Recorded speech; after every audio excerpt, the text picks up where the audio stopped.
Bonjour à tous, bienvenue sur ma chaîne d'information. Ce jeudi 22 août 2024, Pierre de Maher a performé au Festival Bark en Seine, à Narbonne. Une nouvelle fois, le chanteur belge a rassemblé les foules devant la scène. Mais le soir venu, l'artiste semble bien s'ennuyer, seul, dans le tourbus. Une vie d'artiste.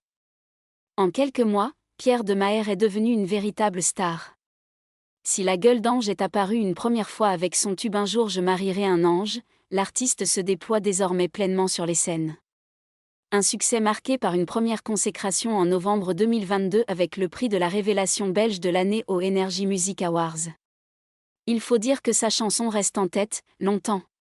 Et la chanson a sa propre histoire ? Celle d'un coup de foudre évidemment. Alors que je regarde la série Scam, je tombais éperdument amoureux d'un personnage qui s'appelle Isaac dont l'angélisme, la pureté et l'innocence me touchent beaucoup. J'écris sur cette quête d'amour impossible d'un idéal angélique, avait raconté le jeune chanteur dans une interview accordée aux médias Combini. Alors que certains chanteurs tombent dans l'oubli après un premier succès, Pierre de Maher, lui, continue de fédérer les foules. Toujours est-il que désormais, Pierre de Maher côtoie pleinement les artistes de sa génération. Ce vendredi 23 août 2024, il était de passage sur la scène de l'O-Tempo Festival à Boigny-sur-Bionne. Pour l'occasion, le public a pu découvrir les morceaux de l'artiste belge, mais aussi ceux de Maëlle, la gagnante de la 7e saison de The Voice, ou encore de Nuit Incolore, qui a reçu le Energy Music Award de la révélation francophone de l'année en 2023.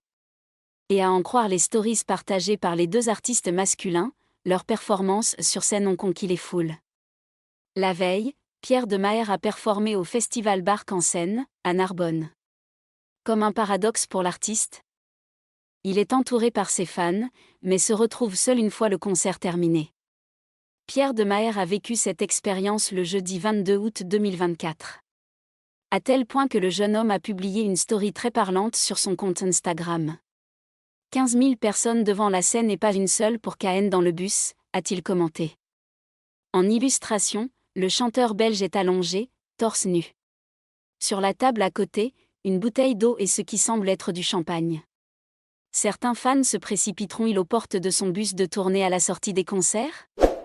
Le mystère est entier. Merci à tous d'avoir regardé ma vidéo, laissez un commentaire et n'oubliez pas de vous abonner à ma chaîne.